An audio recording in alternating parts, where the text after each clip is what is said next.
Hey guys, welcome back to my YouTube channel. तो आज हम पोथ सीरीज को फिर से कंटिन्यू करने जा रहे हैं। तो जैसे कि हमने प्रीवियस एपिसोड में देखा था, मुजीरोंग बोलती है कि चलो मैं तुम्हारी फ्लोटिंग आइलैंड को नीचे गिरा देती हूँ, टाइम सी में वो पूरी तरह से डूब जाएगा और खत्म हो जाएगा क्योंकि तुम कुछ ज्यादा अनोइंग हो और तुम्हारा वो आइलैंड भी। यूटाइबाई कैलकुलेट करने की कोशिश कर रहा होता है। तो एपिसोड नंबर 432 की स्टार्टिंग होती है। यूटाइबाई कुछ ज्यादा ही कंफ्यूजन में होता है, एक तरह से वो प्रेडिक्ट नहीं कर पा रहा होता है। मुजीरोंग बोलती है कि अगर तुम्हें पता है कि तुम मेरे मूवमेंट्स को कैलकुलेट नहीं कर पा रहे हो तो ये पॉइंटलेस होगा, तुम अपनी एनर्जी को क्यों वेस्ट कर रहे हो यहाँ पे ट्राई करते हो। वो एक स्लैश करती है, वो स्लैश यू, बट वो स्लैश यूटाइबाई के पीछे से आ रहा होता है। वो मुड़ता है, तभी उसके पेट में वेल कट लग जाता है और खून निकल रहा होता है। एक मार्शल आर्टिस्ट बोलते है यूटाइबाई को दो हिस्सों में काट दिया मुजीरोंग ने। दूसरा बोलते मैंने तुम्हें बोला था ना, जो रीजन था कि मुजीरोंग यूटाइबाई से हार रही थी इतने ज्यादा टाइम, वो सिर्फ ग्रेट एक्सपेंस डिवाइन डाउ की वजह से था। अगर तुम असली स्ट्रेंथ की बात करो तो यूटाइबाई इतना ज्यादा स्ट्रॉन्गर नहीं है उससे। लुजंग सोच रहा था कि यूटाइबाई यहाँ पे हार जाएगा तो इसका मतलब ल्यू क्लैन का फ्लोटिंग आइलैंड सी में गिर जाएगा इसकी फेलियर की वजह से। यूटाइबाई बोलते कि जो फ्लोटिंग आइलैंड है ल्यू क्लैन का, वो नीचे नहीं गिरेगा टाइम सी में, उसका जो वाउंड होता है वो हील हो जाता है पूरी तरह से। वो बोलता है मैंने ऑलरेडी तुम्हें 15 बार डिफीट कर दिया और तुम्हें पता है कि अब मेरी टेक्निक से कैसे डील करना है। वो ओल्ड मैन नहीं बोल रहा होगा जो हॉल ऑफ सेंट्स के हैं, उन्होंने तुम्हें ये टेक्निक सिखाई होगी जिससे तुम मेरे को रोक सकते हो यहाँ पे।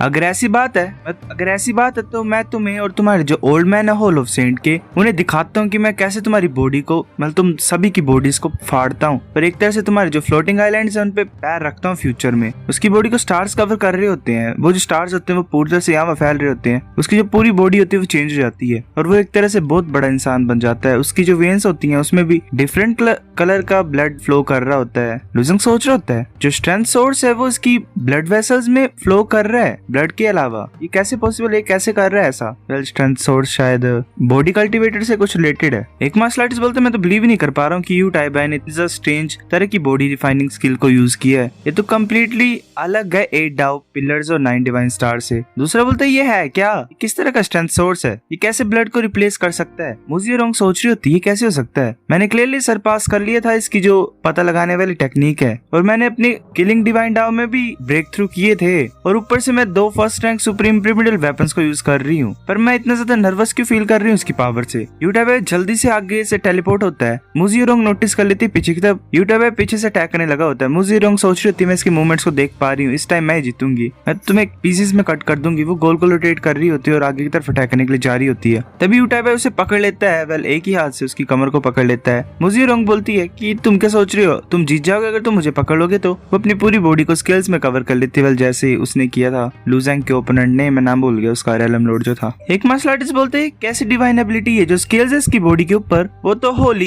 इविल बॉडी की तरह है, सेम टू सेम ही। दूसरा बोलता है पर मैंने तो कभी भी इतनी ज्यादा अजीब होली इविल बॉडी देखी नहीं। मुजीरोंग की सिस्टर सोच रही होती है मैंने एक्सपेक्ट नहीं किया था कि जो मेरी एल्डर सिस्टर है वो अपने ट्रम्प कार्ड को इतनी ज्यादा जल्दी दिखा देगी। फादर ने एक बार बोला था कि ये जो मूव है ये इसे थोड़े टाइम के लिए अलाइव रख सकता है और उस टाइम पे ये ऑलमोस्ट इनविंसिबल होती है। यूटाइबाई पंच मारता है बहुत जोर से, वो पंच मुजीरोंग के फेस में लगता है। एक मार्शल आर्टिस्ट बोल रहा होता है कि जो सोर्स स्ट्रेंथ है वो अगर सही तरीके से बात की जाए तो वो किसी की बॉडी के साथ पूरी तरह से मिक्स नहीं हो सकती है। यूटाइबाई की जो अंडरस्टैंडिंग है स्ट्रेंथ डिवाइन डाउ की और बॉडी रिफाइनमेंट की, वो ऐसा लग रहा है कि वो बहुत ज्यादा ऊपर वाले लेवल में पहुंच गई है। मुजीरोंग का ट्रम्प कार्ड भी कुछ नहीं कर पा रहा है, जो कि ऐसा बोला जाता था कि जिससे ये लड़की इमॉर्टल बन सकती है, ये तो कुछ कर ही नहीं पा रही है। यूटाइबाई जल्दी से टेलीपोर्ट होता है और वेल आगे पहुंच जाता है मुजीरोंग के। मुजीरोंग उड़ के आ रही होती है उसकी तरफ, यूटाइबाई बहुत जोर से पंच मारता है उसे और एक बहुत बड़ी एक्सप्लोजन होती है, वो वहीं पे खत्म हो जाती है। यूटाइबाई बोलता है कि इस रैंकिंग के बाद फ्लोटिंग आइलैंड्स की जो मेंबर है जाओ क्लैन के, ल्यू क्लैन के, क्विन क्लैन के, मू क्लैन के, टांग क्लैन के, लैंग क्लैन के और डोंगफांग क्लैन के, वो अलाउडेड नहीं है थोटला स्पिरिट माउंटेन में आने के लिए। वेल ये रूल करता है वहाँ पे।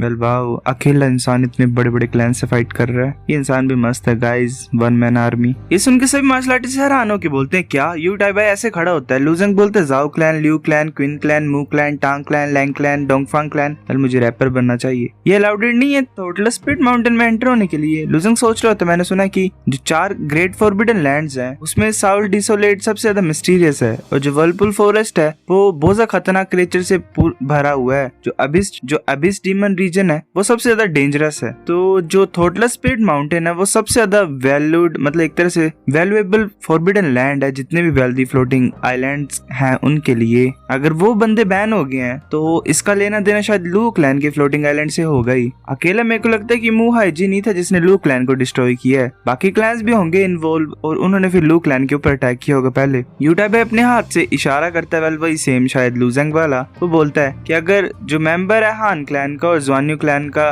स्वॉर्ड क्लैन का, गू क्लैन का, वो थॉटलेस स्पिरिट माउंटेन में एंटर करना चाहते हैं तो मैं क्लाउड ड्रैगन रेवाइन को तुम्हारी ओपन करूंगा, मतलब एंट्री देने के लिए एक तरह से। लूजेंग देख रहा होता आगे की तरफ और हैरान होकर सोच रहा होता ये तो वो हैंड का तरीका जो मैंने यानर को सिखाया था। ये सब कुछ जिंगवी की अरेंजमेंट है मेरे को हान क्लैन में आने के लिए, तो यूटाइबाई को भी पता होगा कि मैं हान क्लैन में हूँ। इसने इस गेस्चर को यूज किया मेरे को हिंट सेंड करने के लिए और इसने इन 3 क्लैंस का नाम लिया है ताकि ये सेंट्स और बाकी क्लैन को एक तरह से डिस्ट्रैक्ट कर पाए। तभी एक सेंट बोलता है कि यूटाइबाई जो फॉरबिडन लैंड है वो तुम्हारा नहीं है, तुम्हारे पास कोई भी राइट्स नहीं है हमारे टांग क्लैन की एंट्री को मना करने के लिए। शीजाओ है वो भी साउल डिसोलेट को कंट्रोल करती है, वो भी तुम्हारी तरह नहीं है। यूटाइबाई बोलता है तुम देख ही सकते हो मैं काफी डिफरेंट हूँ शीजाओ से। वेल वही लड़की तुम्हें याद होगा, तो तुम्हें ये चीज का पता होना ही चाहिए था, तुम्हें लग ही जाना चाहिए था पता कि मैं ऐसा कर दूंगा फ्यूचर में। तुम्हें फिगर कर लेना चाहिए था कि तुम ऐसे लू क्लैन को तंगी नहीं देनी थी। मैंने बस अपना प्लान स्टार्ट कर दिया अब। और ऊपर से बात ये है कि जियांग क्लैन को मैसेज सेंड कर दो कि मेरे पीछे मत पड़े और वरना मैं छोड़ूंगा नहीं नेक्स्ट टाइम उन्हें। वो वहां से टेलीपोर्ट हो जाता है। लूजेंग सोच रहे तो थॉटलेस स्पिरिट माउंटेन का क्लाउड ड्रैगन रिवाइन मेरे को वहां पे जाना पड़ेगा जितना ज्यादा जल्दी हो सके उतना ज्यादा जल्दी। तभी जो मूजी रोंग होती है वो पीछे से आ जाती है, सभी मतलब नीचे ग्रीट करके बैठे होते हैं। एक बोलता है कि फिर भी हार गई यूटाइबाई से, ऐसा लग रहा है कि चीजें अच्छी नहीं जा रही हैं इसके लिए। दूसरा बोलता है सभी ध्यान से, जो पैलेस लॉर्ड है उसके पास बुरा टेम्पर है, मतलब शायद फादर इसका मूजी रोंग का। मूजी रोंग बोलती है तो ये सेटिस्फैक्टरी नहीं है, पहले मैं जाती हूँ और फादर को एक्सप्लेन करती हूँ। वो जा रही होती है ऐसे उठ के एक प्लेस में जाती है, वहां पे थंडर गिर रही होती है और मुंह है जी ऐसी पनिशमेंट मिली होती है उसको और वो ऐसे ही थंडर से कैद हुआ होता है। मूजी रोंग सोच रही होती है कि जब फादर को रूलिंग स्लेट ने पनिश किया था तो ये इसी माउंटेन के ऊपर बंद है, मुझे ये नहीं पता कि ये गुस्सा होगा कि मैं हार गया हूँ। मूजी रोंग बोलती है फादर। मोहाई जी बोलते तुम हार गए। मूजी रोंग बोलती हाँ। मोहाई जी बोलता है मैं ये गैस कर सकता हूँ कि जो यूटाइबाई है उसने फिर से कोई प्रोग्रेस की अपनी स्ट्रेंथ में, उसने काफी ज्यादा बेनिफिट लिया है थॉटलेस स्पिरिट माउंटेन से। मूजी रोंग बोलती है फादर यूटाइबाई ने पूरी तरह से कंट्रोल ले लिया थॉटलेस स्पिरिट माउंटेन के ऊपर और उसने ये भी अनाउंस कर दिया अरेना ऑफ लेजेंड्स में कि मू क्लैन कभी भी थॉटलेस स्पिरिट माउंटेन में दोबारा पैर नहीं रख सकता है। मोहाई जी बोलता क्या मू क्लैन अकेला है जो अलाउडेड नहीं है? मूजी रोंग बोलती है नहीं, टांग क्लैन, डोंगफांग क्लैन और कुछ और भी हैं। मोहाई जी बोलता है अच्छा वो बच्चा तो कुछ ज्यादा ही घटिया है। मूजी रोंग बोलती है और ऊपर से बात है कि उसने ये भी बोला कि हान क्लैन, गू क्लैन और ज़्वान्यू क्लैन जो है और स्वॉर्ड क्लैन है वो एंटर कर सकते हैं क्लाउड ड्रैगन रिवाइन को। मुझे लगता है किसी तरह का हिंट हो सकता है जो कि उसने किसी को दिया हो। मोहाई जी बोलते गू क्लैन, ज़्वान्यू क्लैन और स्वॉर्ड क्लैन। यूटाइबाई के वर्ड्स मेरे को कुछ अजीब से लग रहे हैं, मतलब किसी तरह का इशारा कर रहे हैं। दूसरी बोलती है वो लड़की की किस तरह का इशारा? मोहाई जी बोलता है कि हाँ ये मेरे को लगता है कि उसने उस इंसान के लिए हिंट सेंड किए जो कि 2 वॉरियर्स गॉड डोमेन में आगे थे कुछ टाइम पहले जो स्मगल करके आए थे। मुझे लगता है कि कोई भी डाउजी है जो ग्लू क्लैन में मतलब गू क्लैन में छुपा हुआ है और ऐसा भी नहीं हो सकता, मतलब ज़्वान्यू क्लैन और स्वॉर्ड क्लैन है उनका भी कोई भी इंटरेक्शन नहीं था लू ज़ायो से, तो सिर्फ एक हान क्लैन ही बचा हुआ है। ऐसे ऑन सरफेस कुछ भी नहीं है, मतलब उन दोनों का लेना देना लू क्लैन और हान क्लैन का। पर मुझे याद है कि हाँ जो है उसने एक बार यूनिवर्स ऑफ ग्रेट एक्सपेंस में कल्टीवेट किया था, वो सब सेंट बन गई है पर अभी भी वो लू ज़ायो के बारे में सोचती रहती है हर टाइम। मूजी रोंग बोलती फादर क्या तुम बोल रहे हो कि यूटाइबाई के वर्ड्स किसी पर्सन के लिए थे जो कि हान क्लैन में है? वो कौन हो सकता है जिसके बारे में वो बात कर रहा था? मोहाई जी बोलता है कि मैंने ग्रेट एक्सपेंस डिवाइन डार्क को फिगर मतलब कल्टीवेट नहीं किया तो मैं पता नहीं लगा सकता हूँ कि वो किससे बात कर रहा था। और जो पहली चीज है जो हमें करना है वो इन्वेस्टिगेट करना है। कुछ पीपल्स को अरेंज कर दो थॉटलेस स्पिरिट माउंटेन के आसपास। ऐसा हम अलाउड नहीं थॉटलेस स्पिरिट माउंटेन में एंटर करने के लिए। कुछ ट्रू गॉड्स को हायर करो रिच क्लैंस के और उनको ये जॉब दो करने के लिए। मूजी रोंग बोलती ठीक है। फिर हमें एक प्लेस का सीन दिखाया देता है, फिशिंग कर रहा होता कोई। वेल लूजेंग के सीनियर ब्रदर्स एक वहां पे आ जाते और बोलते सीनियर ब्रदर क्या तुमने बैटल देखी यूटाइबाई और मूजी रोंग की? जो सबसे बड़ा सीनियर ब्रदर होता है वो बोलता है क्या? हाँ देखिए मैंने, उसका नाम जिंगवू हान होता है। वेल नाम याद रखना पड़ेगा गाइस, एक तो नाम खतरनाक ही बोझा होते हैं। दूसरा बोलता है यूटाइबाई और ज्यादा पावरफुल हो गया है और खतरनाक हो गया है, वो तो कम्प्लीटली डिफरेंट हो गया जैसे वो था।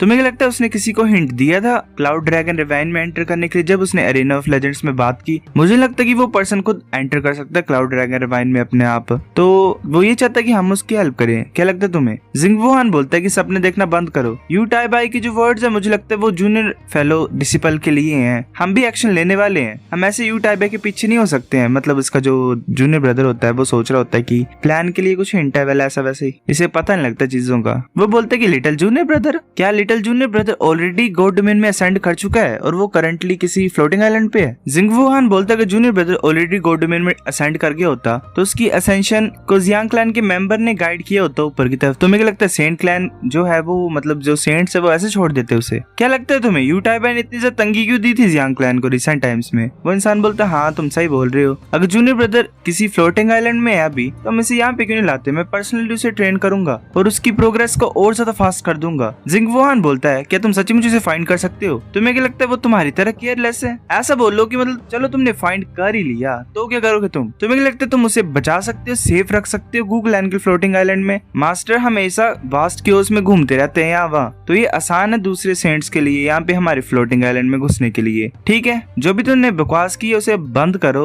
और चलो यहाँ से। वो बोलता है कि इतनी से जल्दी हम जा कहाँ पे रहे हैं? जिंगवू हान बोलता है कि सही प्लेस पे जा रहे हैं, हम अपने जूनियर ब्रदर का वेट करेंगे वहाँ पे। दूसरा बोलता है कि वो कहाँ पे है, क्या वो उसका सीनियर ब्रदर वहाँ से चल पड़ता है। वो बोलता है कि सीनियर ब्रदर मेरा वेट तो करो, फिर मैं पर्पल साल पैलेस का सीन दिखा देता है। हान जी वहाँ पे होती है, वो बोलती है तुम्हें कैसा फील हो रहा है, मतलब बैटल देख के कैसा लगा तुम्हें? लुजंग चुप होता है, फिर बोलता है थोड़ी देर के बाद कि क्या कैसा फील करना चाहिए मुझे। सो गाइस एपिसोड नंबर 432 इतना था। अगर आपको वीडियो पसंद तो लाइक करनी, बेफिक लाइक कर दो, शेयर कर दो, साथ कमेंट करके बताकर आपको वीडियो कैसी लगी, सब्सक्राइब करो। तब तक